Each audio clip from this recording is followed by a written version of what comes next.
the DNC side of the economics until Ukraine in 2014. That was when there became a bipartisan consensus on the need to effectively go to war and launch this big energy sanctions operation against Russia. That's who's running that CEPS program. It's both sides of the political aisle, but both of them hate Trump. Both of them hate populists, whether it's the U.S. with Trump, Bolsonaro in Brazil, and again, the whole suite of EU countries that we just talked about. And they descended on Brazil just 2 weeks after Bolsonaro was elected in 2018. The Atlantic Council and NED held all these meetings about how Bolsonaro only won because of basically social media and end-to-end encrypted chats like WhatsApp and Telegram, and that we need to basically stop Bolsonaro's presidency in its tracks and stop him from getting reelected by creating a censorship infrastructure in Brazil that is powerful and institutionally as wide and deep as our other diplomatic work. So NDI, which I should note, Hunter Biden was on the chairman's advisory board of NDI, the DNC CIA wing. So if anyone is a little curious as to why the CIA intervened on the Justice Department investigation, folks remember the IRS wanted to question Kevin Morris, Hunter Biden's lawyer, who paid his taxes for 5 years, and then the CIA intervened and told them, do not look into who is funding Hunter Biden. I find it curious that the CIA's DNC branch, Hunter Biden was on the chairman's advisory board. But so NDI sets up this sprawl of coalitions called D4D, Design for Democracy.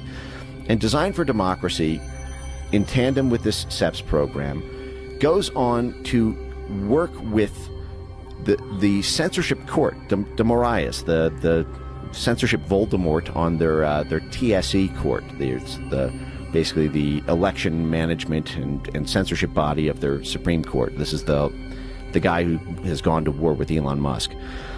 They help that censorship court set up a disinformation task force, and their own institutional assets get put on the advisory committee of the Brazilian censorship court to direct the censorship policies of the same institution that banned X from Brazil, that seized Starlink's assets.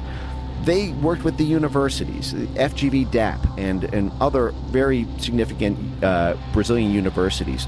They set up disinformation centers in there and got academic thought leadership published in Brazil about the need to pass anti-misinformation laws.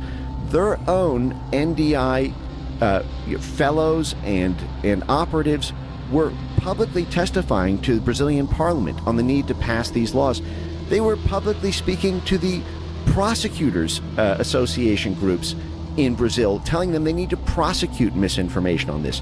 They were funding millions of dollars to Brazilian media institutions to promote internet censorship and to promote the banning effectively of any pro-Bolsonaro content on social media or on end-to-end encrypted chats. The USAID then kicked in millions of dollars of funding to Internews, which is another U.S. government-funded media projection arm, to promote media literacy programs, information integrity programs, countering mis and disinformation programs in Brazil. So at every level, Brazilian media companies, they partner with Globo, for example, the largest media outlet in Brazil.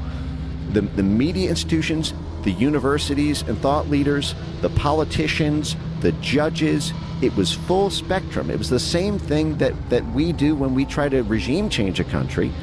By the way, this is in USAID's charter. This is one of the reasons they're able to get away with this.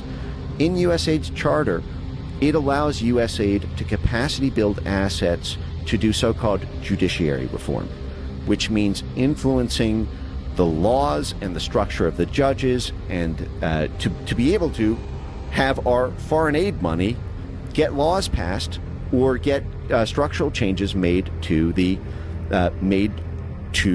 court system there. And this is what CEPS did. This State Department CIA front censorship organization, they developed a strategy they called EMBs, election management bodies, which is basically focusing in on the court system of different countries that are in charge with adjudicating elections, in order to get them to grow a censorship capacity to censor the ability for people to question their elections.